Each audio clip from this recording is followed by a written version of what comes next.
올해 우리는 성경 일독을 하고 매주 설교는 그 주에 읽은 말씀을 가지고 설교를 쭉 해오는데, 오늘은 부활절이라 부활절에 맞춘 설교를 준비해야 하기 때문에 기쁜 소식인 복음에 대한 말씀을 전하고자 합니다.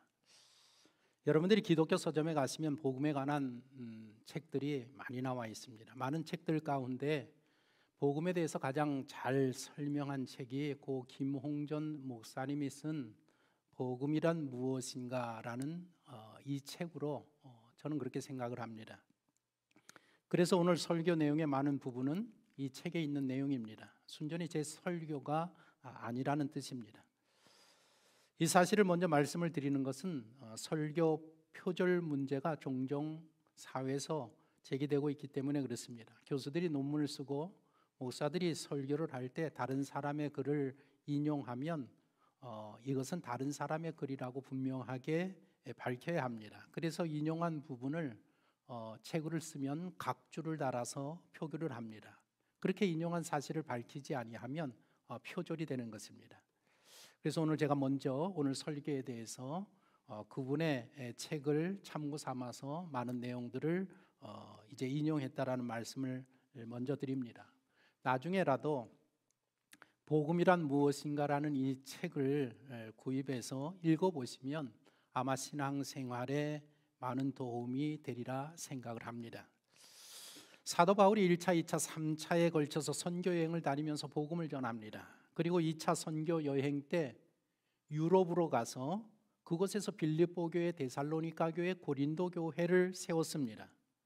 오늘 이 본문 고린도 전서는 고린도 교회에 보내는 사도 바울의 편지인데 3차 선교 여행 때에 에베소에 머물면서 기록해서 고린도 교회 성도들에게 보낸 편지의 내용입니다. 고린도 교회 내에서 발생하는 많은 문제들에 대해서 조언한 내용을 다루고, 그리고 마지막 부분에 복음이 무엇인지, 특별히 부활이 무엇인지를 가르치고 있습니다. 이런 배경 지식을 가지고 오늘 설교를 들으시면 좀 더 이해가 수월하리라 생각이 듭니다. 본문 1절에서 바울은 이미 복음을 듣고 신앙생활을 하고 있는 고린도 성도들에게 다시금 재차 복음을 전한다라고 말하고 있습니다. 1절을 보십시오. 형제들아, 내가 너희에게 전한 복음을 너희에게 알게 하노니 이는 너희가 받은 것이요 또 그 가운데 선 것이라. 바울은 고린도 교회 성도들에게 내가 너희에게 전했던 복음을 지금 다시 재차 전한다라고 말하고 있습니다. 이미 복음을 듣고 알고 믿고 있는 성도들에게 또다시 복음을 전하고 있습니다. 그 이유가 무엇이겠습니까? 둘 중에 하나일 겁니다. 복음을 들었지만 복음이 무엇인지 확실히 이해하지 못했거나, 아니면 복음의 내용은 너무나도 방대하고 풍부한 내용을 담고 있기 때문에 한 번 들어서는 그 복음을 다 이해할 수 없기 때문입니다. 우리도 그렇지 않습니까? 어떤 가르침을 받으면 그 가르침을 받는 것의 절반도 이해하지 못할 때가 있습니다. 복음도 마찬가지입니다. 단 한 번의 가르침으로 다 이해되어지고 다 전해지는 것이 아닙니다. 그래서 우리 믿는 성도들은 신앙생활하면서 재차 복음에 대해서 들어야 합니다. 바울은 고린도 교회 성도들에게 복음이 무엇인지 다시 한번 전하고 있습니다. 복음이 무엇인가? 복음은 구원하시는 하나님의 능력입니다. 복음이란 말의 헬라어는 유앙겔리온이라고 하는데 우리말로 하면 기쁜 소식입니다. 복음은 기쁜 소식이라는 뜻입니다. 우리는 매일 수많은 소식을 듣습니다. 지난주에도 여러 소식들을 여러분들 많이 들었을 겁니다. 국내에서는 코로나 변이 XL이 발생했다라는 소식이 있었고, 러시아가 금지된 화학 무기를 사용했다라는 소식도 있었고, 민주당이 검수완박을 이제 발의했다라는 기사도 들었고, 인플레 현상이 너무나도 심각하다는 소식, 금리가 또 인상됐다라는 소식, IMF가 나서서 세계 경제가 위기 가운데 치닫고 있다라고 하는 그런 여러 가지 소식들을 들었습니다. 이렇게 우리에게 들려지는 소식들은 별로 좋지 않은 소식들이 대부분입니다.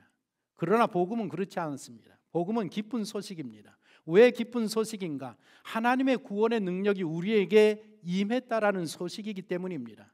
복음은 우리가 매일 당면하는 모든 문제를 해결하는 능력을 가지고 있습니다. 복음을 받아들였다라는 것은 하나님의 능력을 받아들였다라는 뜻입니다. 그래서 복음은 기쁜 소식입니다. 그런데 많은 성도들이 이 복음이 기쁜 소식, 즐거운 소식으로 여겨지지 않고 있습니다. 그것은 복음이 무엇인지를 바로 깨닫지 못하고 있기 때문입니다. 오늘날 이 시대는 그 어느 시대보다 더 절망이 만연한 시대입니다. 절망이 만연한 이 시대에 희망과 빛과 평안과 구원을 가져다주는 참 기쁜 소식을 기독교가 가지고 있습니다. 우리가 가지고 있습니다. 그래서 우리는 그 의무를 다해야 합니다. 복음의 능력을 전하고 우리의 삶 속에서 복음의 능력을 나타내야 하는 것입니다. 이 복음의 능력, 하나님의 능력이 우리에게서 나타나기 위해서는 두 가지를 주의해야 된다라고 사도 바울이 가르치고 있습니다. 본문 2절을 보십시오. 너희가 만일 내가 전한 그 말을 굳게 지키고 헛되이 믿지 아니하였으면 그로 말미암아 구원을 받으리라. 구원의 능력이 우리에게서 나타나기 위해서는 두 가지가 중요한데, 하나는 복음을 굳게 지키는 일이고 또 하나는 복음을 헛되이 믿지 않는 일이라고 했습니다. 우리에게 전해진 복음을 굳게 지키고 전해진 복음을 헛되이 믿지 아니하면 그로 말미암아 구원을 얻는다고 했습니다. 이 말은 우리는 복음에 의해서 이미 구원을 받았고 또 구원을 계속해서 매일마다 받고 있다라는 그런 뜻입니다. 우리가 복음을 듣고 복음을 우리 마음에 두었더라도 항상 주의하여서 굳게 지키지 아니하면 안 됩니다. 그렇지 않으면 어느덧 나도 모르는 사이에 내 마음속에서 복음의 능력이 다 사라져 없어져 버리는 것입니다. 또 하나, 헛되이 믿지 말아야 합니다.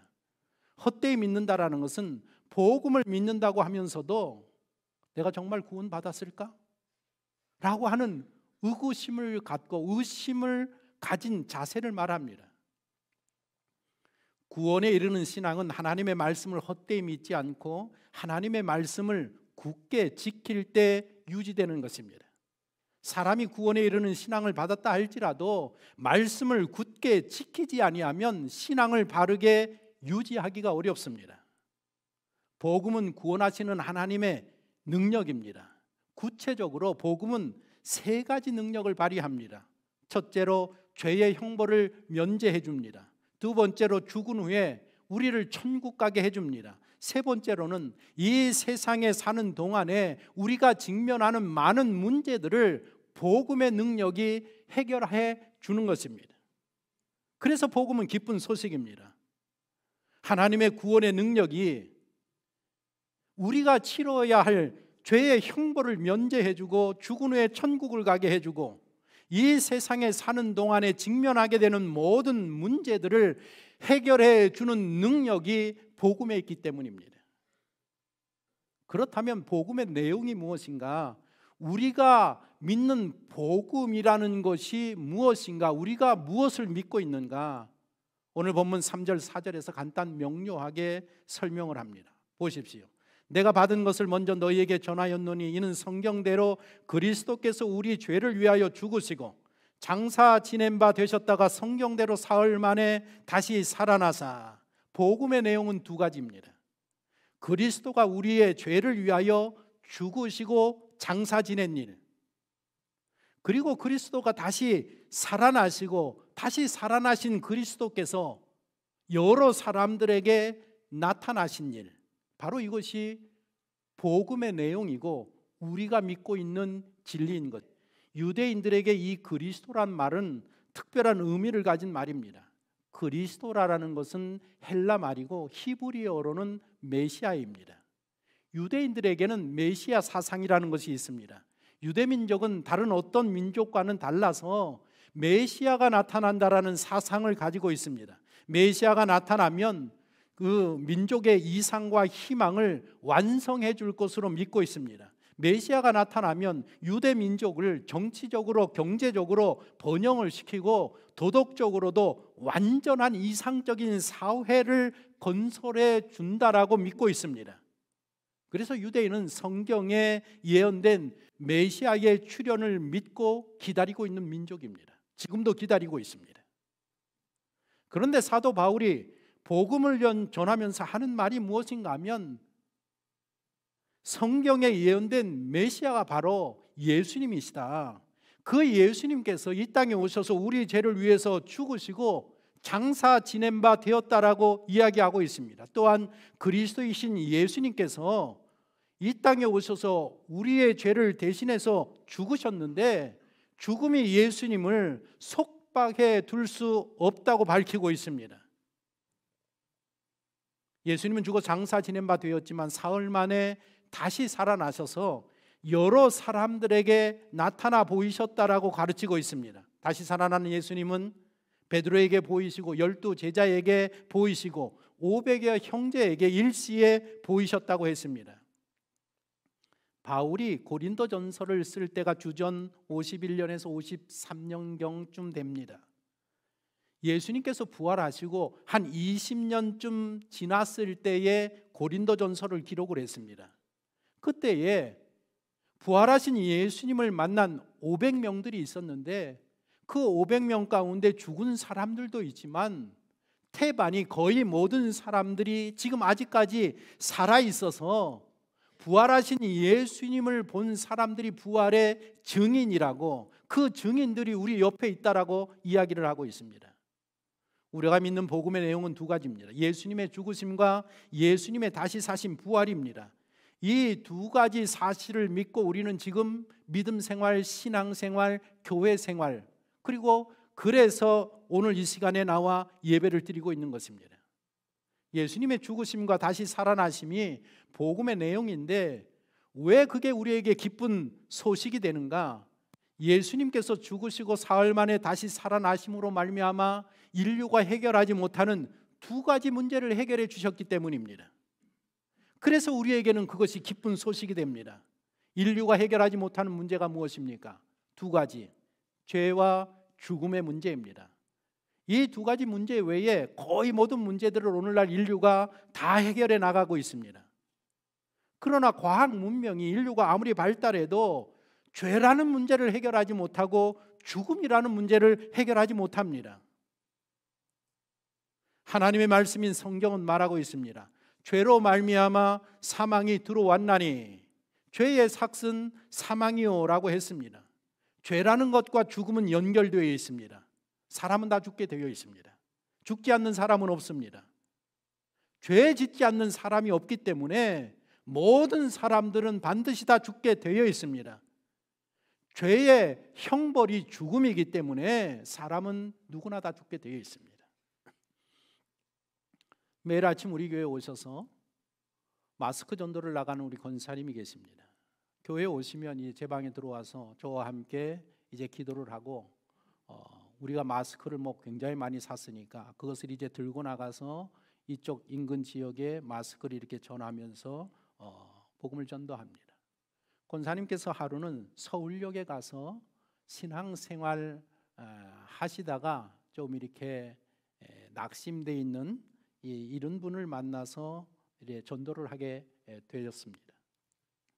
그래서 아주 그분이 반갑게 맞이하면서 서로 이렇게 가까워지게 되었습니다. 왜냐하면 권사님이 매일 아침 나가서 여기저기 다니면서 이제 전도를 하니까 이렇게 서로 교분이 생기고 만나서 이렇게 차도 마시면서 가까워지면서 연락을 주고받게 되었습니다.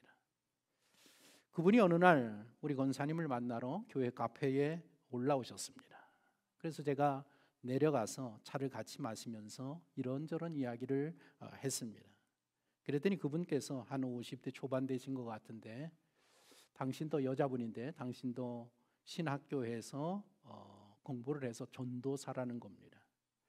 그래서 제가 어떤 신학교를 나오셨습니까? 신학교 하면 우리 목사들은 다 아니까 어떤 신학교에서 공부하셨습니까? 그랬더니 말을 머뭇머뭇하면서 그냥 작은 신학교에서 했습니다. 그래서 이런저런 이야기를 하는데 목사하고 대화하는 태도가 벌써 좀 좋지 않고 필링이 이렇게 내가 좀 필링 보니까 감이 별로 좋지 않아서 아주 문제가 있는 분이구나, 이단이 아닌가라고 이제 생각을 했습니다. 그리고 얼마 후 실체가 밝혀졌습니다. 신천지 교인이었었습니다. 우리 이 신천지 교인이 권사님을 만나서 권사님을 전도하기 위해서 딱 붙어서 계속해서 연락하고 하는 겁니다. 이제 그 사실을 알고 제가 권사님, 그분 연락을 와도 이렇게 관여 안 하는 게 좋습니다. 이단들은 되지 않습니다. 성경에도 한두 번 권면하고 말하고 했으니까 권사님 그렇게 안 하시는 게 좋겠습니다. 이분이 계속해서 카톡을 보내면서 얘기를 하니까 우리 권사님이 열이 받으셨습니다. 그래서 설전이 막 벌어지기 시작했습니다. 막 카톡으로. 그런데 그분은 신천지 교주인 이만희, 이분이 이제 그 신천지의 교주인데 이분은 절대로 죽지 않는다라고 믿고 있습니다. 그게 신천지입니다. 이분은 절대로 죽지 않는다. 왜? 하나님의 아들이니까, 재림하신 예수님이니까. 우리 권사님이 그분을 향해서 야, 죽지 않는 사람이 어디 있느냐, 아무리 얘기해도 듣겠습니까? 저분이 죽지 않으면 저도 저분을 믿겠습니다. 죽지 않는 사람은 없습니다. 인류가 해결하지 못하는 문제는 죄와 죽음의 문제입니다. 그런데 이 두 가지 문제를 예수님께서 해결해 주셨기 때문에 복음은 기쁜 소식이 되는 것입니다. 인간에게 가장 큰 문제가 무엇이냐? 죄라는 문제입니다. 죄는 죄의 형벌을 인간에게 초래했습니다. 인간은 죄 때문에 괴로워하고 불행을 겪는 인생을 살게 됩니다. 그런데 많은 사람들이 현재 생활의 마음을 빼앗겨서 죄라는 문제를 깊이 생각하지 않습니다. 당면한 현실 문제에 압도당해서 죄라는 문제를 심각하게 생각하지 않습니다. 하지만 죄의 세력이 인간 사회에 오늘도 횡포를 부리고 있다는 사실을 그 누구도 부인할 수 없습니다. 옛날이나 지금이나 죄의 형벌은 여러 가지 형태로 우리에게 나타나고 있습니다. 늘 우리 마음 가운데 근심이 있고 걱정이 있고 염려가 있고 불안에 사는 것은 바로 죄의 형벌인 것입니다. 길지 않은 인생을 살면서 왜 그렇게 많은 불행을 겪고 왜 그렇게 많은 고난을 겪고 왜 그렇게 많은 고통을 겪어야 되느냐? 죄의 형벌이기 때문에 그렇습니다. 오늘날 이렇게 경제적으로 부유한 세상이 되었습니다. 경제적으로 이렇게 잘 살던 시대가 없었는데 왜 오늘날 많은 사람들의 마음이 병들어가고 있습니까? 우울한 마음이 더해져 가고 있습니다. 대한신경 정신의학과의 발표에 따르면 우리 국민의 4명 중에 1명이 정신질환을 경험하고 있다라고 발표를 하고 있습니다. 인생의 고난은 죄의 결과로 초래된 형벌입니다. 세상의 불행도 죄의 결과로 초래된 형벌입니다. 사람이 죄의 형벌을 받고 있음에도 그것을 깨닫지 못하는 것도 죄의 형벌입니다. 죄의 형벌로 인간은 무지함 가운데 살고 있고 죄를 범하면서도 그것이 죄인지 깨닫지 못하고 있습니다. 죄의 형벌을 받으면서도 또 다른 형벌을 향해서 달려가고 있습니다. 그런데 죄에 대한 최고의 형벌은 죽음이라는 것입니다. 이것에 대해서는 창조 시대에 하나님께서 분명히 인간을 창조하시면서 말씀해 두셨습니다. 창세기 2장 17절을 보십시오. 같이 한번 읽어봅니다. 선악을 알게 하는 나무의 열매를 먹지 말라. 내가 먹는 날에는 반드시 죽으리라 하시니라. 최초의 사람 아담은 하나님의 명령을 거역하고 죄를 범했습니다. 하나님의 법에 의하면 선악을 알게 하는 나무의 열매를 먹는 날에는 반드시 죽으리라 했습니다. 원어를 보면 더 명확하게 먹는 그날 죽게 된다라고 되어 있습니다. 선악과를 먹는 그날 죽게 된다라고 기록을 하고 있습니다. 아담이 죄를 범하면 죄를 범한 그날 죽는 것으로 법이 그렇게 정해져 있습니다. 그런데 죄를 범한 아담이 어떻게 되었습니까? 선악과를 먹는 그날 죽었습니까? 죽지 않았습니다. 그가 세상을 떠난 것은 선악과를 먹은 죄를 범한 후에 930년이나 더 살다가 죽었습니다. 그런데 아담이 그렇게 오랫동안 930년이나 더 살다가 죽은 것도 죄의 형벌이라는 것입니다. 염려와 걱정과 불안과 분노와 미움과 다툼과 여러 가지 고생을 930년 동안이나 겪다가 마지막에는 질병으로 죽었습니다. 오늘날 노화가 질병이라는 것이 과학적으로 밝혀지지 않았습니까? 그렇지만 엄밀히 말하면 아담은 범죄한 바로 그날 죽었습니다. 죽음이라는 것은 사람의 생명이 끝나고 이 세상을 떠나는 것을 말합니다. 그러나 성경이 가르치는 죽음의 의미는 좀 다릅니다. 생명의 근원이신 하나님으로부터 단절된 상태를 성경에서는 죽음이라고 말하고 있습니다. 생명의 근원은 하나님이십니다. 생명이 있는 모든 것은 하나님으로부터 말미암아 창조되었고 모두가 다 하나님께 의지하고 있습니다. 시편 104편을 보시면 잘 나와 있습니다. 보십시오. 제가 한 절 읽고 여러분들이 한 절 읽고 4절이니까 교독해 봅시다. 이것들은 다 주께서 때를 따라 먹을 것을 주시기를 바라나이다. 주께서 주신 그들이 받으며 주께서 손을 펴신즉 그들의 좋은 것으로 만족하다. 주께서 낫을 숨기신즉 그들이 떨고 주께서 그들의 호흡을 거두신즉 그들은 죽어 먼지로 돌아가나이다. 주의 영으로 보내어 그들을 창조하사 지면을 새롭게 하시나이다. 우리의 생존이나 생활이나 일하는 것도 하나님을 의지하고서야 비로소 가능하다 말입니다. 인간은 그렇게 창조되었습니다. 오늘 여러분들 걸어서 오셨습니까? 차를 타고 오셨습니까? 내 건강 내 힘으로 온 것 같아도 하나님이 붙들어 주셨기 때문에 올 수 있었다라는 것입니다. 그런데 그런 인간이 어떻게 되었는가? 죄를 범한 결과로 죄로 오염이 되어서 그 마음이 영원히 부패한 상태가 되려고 말았습니다. 그 영혼이 부패한 상태가 되니까 그 부패한 것에서 더러운 것들이 계속해서 나오는 그런 존재가 되고 말았습니다. 바로 이것이 성경에서 말하는 참의의 죽음의 상태입니다. 생명의 근원이신 하나님에게서 떠난 즉시로 남아있는 것은 죽음의 상태밖에 남지 않습니다. 영혼이 떠난 육체를 시체라고 이야기합니다. 시체는 죽어있는 시체는 아무 기능이 없어서 더 이상 악을 행할래야 행할 수가 없습니다. 그런데 육체는 살아있는데 영혼이 죽어있으면 그 육체는 악을 행할 수가 있습니다. 그러니까 시체보다 더 나쁜 상태가 바로 이 상태입니다. 그렇게 되면 그 육신은 세상의 풍습을 따라가고 사단 마귀에게 복종을 하고 마음의 욕심대로 일락을 추구하면서 악을 행하는 삶을 살게 되는 것입니다. 바로 이것이 죽음의 확실한 표시가 되는 것입니다. 죄로 오염된 상태가 죽음의 상태입니다.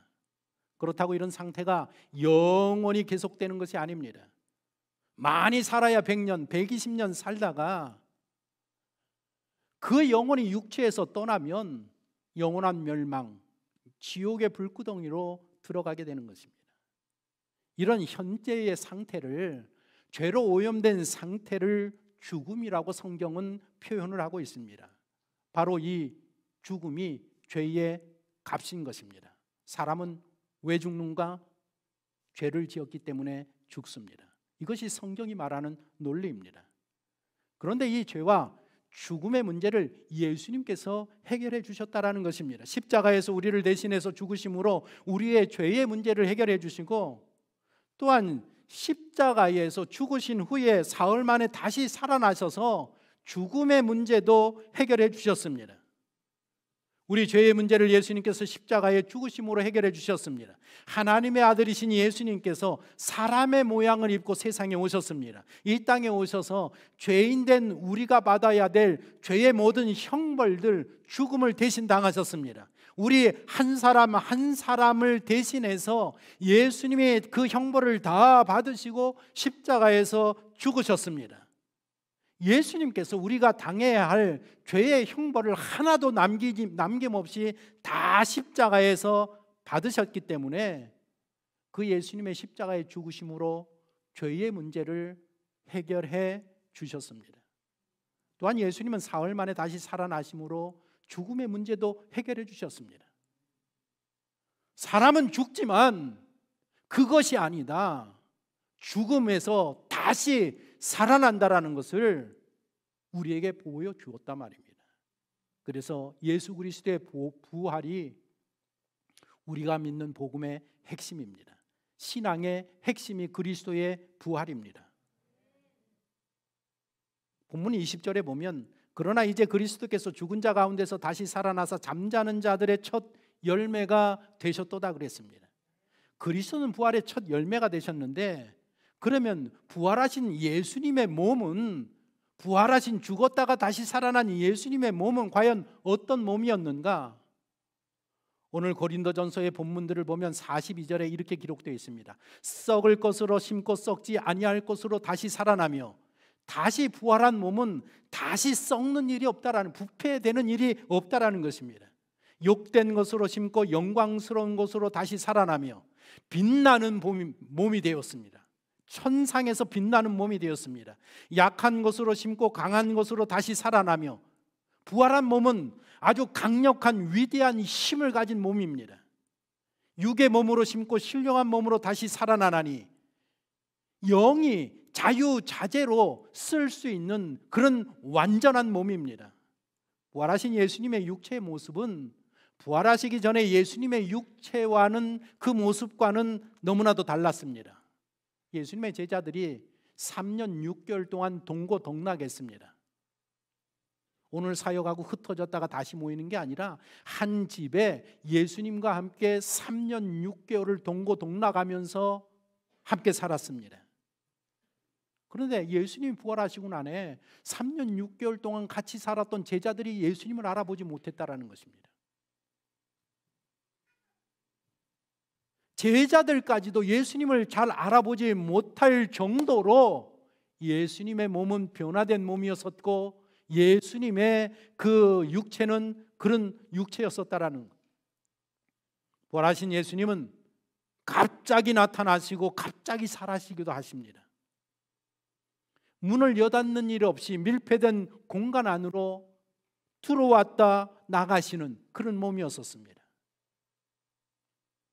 뿐만 아니라 부활하신 예수님은 당신에 속한 모든 자에게 부활의 생명을 주시는 분으로 태어나셨습니다.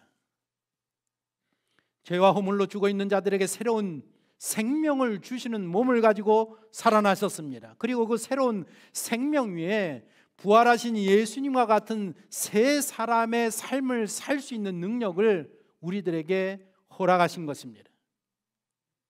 그러니까 예수님의 부활은, 그리스도의 부활은 단순히 죽었던 한 사람이 다시 살아났다라는 이야기가 아닙니다. 영혼이 육신에서 떠났다가 육으로 돌아왔다라는 그런 이야기가 아닙니다. 부활의 새 생명과 부활의 새로운 몸을 우리에게 주셨다라는 것입니다. 예수님은 부활로 영광을 받으셨습니다. 그런데 예수님의 영화의 1단계는 부활이고, 부활하시고 난 후에 하늘로 올라가셨습니다. 승천하셔서 하나님 우편에 오늘도 앉아 계신단 말입니다. 예수님께서 부활하심으로 말미암아 이 땅에 계실 때는 겸비한 생활을 살았는데, 부활하시고 난 후에는 영광과 존귀와 권위의 생활로 옮기셨던 것입니다.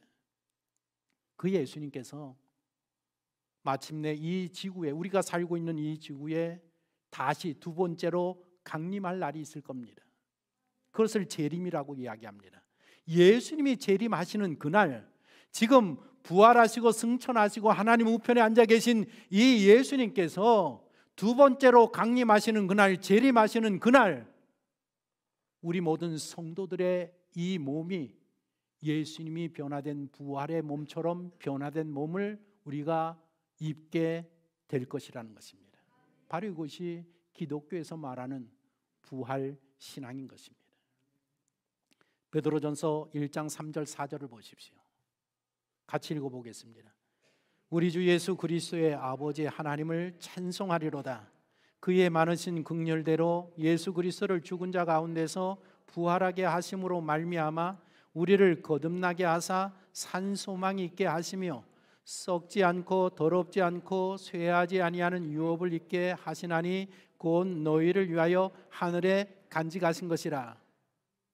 우리가 예수 그리스도의 아버지 하나님을 찬송해야 된다. 왜냐하면 하나님의 크신 긍휼에 따라서 예수 그리스도를 죽은 자 가운데에서 부활하게 하셨다. 예수님이 부활하셨습니다.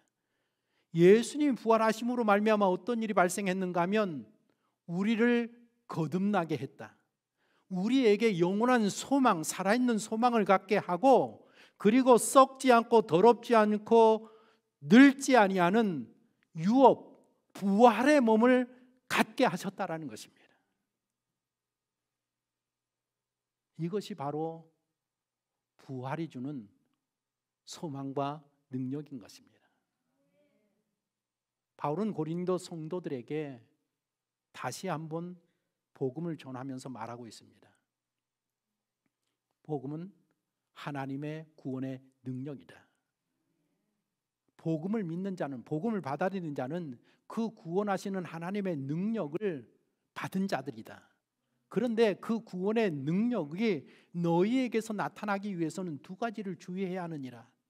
2절을 다시 한번 봅니다. 너희가 만일 내가 전한 그 말을 굳게 지키고 헛되이 믿지 아니하였으면 그로 말미암아 구원을 받으리라. 하나님의 구원의 능력이 당신에게서 나타나기 위해서는 두 가지가 중요한데, 복음을 굳게 지키는 일, 하나님의 말씀을 굳게 지키고 말씀에 순종하는 일, 그리고 복음을 헛되이 믿지 않는 일, 이 하나님의 말씀을 진리로 확고하게 믿는 일, 이 두 가지 일이 분명하면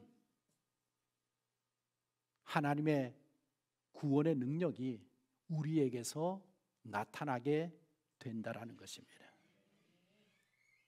구원의 능력은 실제적으로 세 가지 능력이라고 했습니다. 복음의 능력은 세 가지가 있습니다. 첫째가 무엇인가 하면 죄의 형벌을 면제해 준다. 두 번째로는 죽은 후에 어디 가게 해준다? 천국에 가게 해준다. 세 번째가 가장 중요합니다. 세 번째 읽어보겠습니다. 시작. 이 세상에 사는 동안 직면하는 문제들을 해결하게 해준다. 우리가 복음을 믿으면 구원함을 얻습니다 라고 전도를 합니다. 그래서 많은 사람들이 나는 예수를 믿으니까 뇌 죄 용서함을 다 받고 이제 죽으면 천국에 가서 영원한 영생을 산다라는 믿음을 가지고 있습니다. 복음을 그렇게 이해합니다. 맞습니다. 그러나 한 가지가 더 있습니다. 한 가지가 더 있습니다. 그것이 무엇인가 하면 우리가 이 땅에 사는 동안에 많은 인생의 문제들을 직면하게 되는데, 복음의 능력, 하나님의 능력을 가지고 있는 자들은 어떤 인생의 문제가 닥쳐도 그 문제를 해결할 수 있는 힘과 능력을 가지고 있다는 것입니다. 여러분들 속에는 하나님의 능력이 있습니다. 이 능력이 나타나야 합니다. 비유해서 설명하면 이렇습니다. 운전면허를 땄습니다. 운전면허를 땄습니다. 운전한 적이 없습니다. 10년 동안. 무슨 면허라고 합니까? 잘하시네. 장롱면허. 우리 성도들 가운데 장롱 신앙 믿음들이 있습니다. 예수 그리스도를 믿는 순간에 복음의 구원의 능력을 우리는 받아서 가지고 있는데, 인생을 살면서 구원의 능력을 이것을 써야 되는데, 인생의 문제가 닥쳤다, 큰 고난이 있다, 하나님 앞에 말씀을 믿고 건져주실 걸로 믿고 말씀대로 살아서 그것을 이겨나가고 헤쳐나가고 승리해야 되는데 복음의 능력을 사용하지 않는단 말입니다. 그러니까 더 이상 내게서, 교회에서, 기독교에서 하나님의 능력이 나타나지 않습니다. 하나님이 능력이 없는 게 아니라 내가 능력을 받았는데 능력을 사용하지 않기 때문에, 운전면허는 받았는데 운전을 하지 않으니까 장롱면허로 운전을 하지 못하는 것과 똑같다 말입니다. 믿음으로 구원받은 당신은 이제부터 당신 자신을 전적으로 하나님께 드리는 삶을 살아야 합니다. 불의에서 멀리할 뿐만 아니라 불의와 맞서 싸워서 의로 이기는 삶을 살아야 합니다. 그렇게 살 수가 있습니다. 이길 수가 있습니다. 왜냐하면 하나님의 능력이 우리 안에 있기 때문에 감당하지 못할 문제는 없다 말입니다. 이게 부활이 주는 우리의 능력입니다. 만일 예수님께서 부활하시지 않았으면 그런 능력을 받을 수 없었습니다.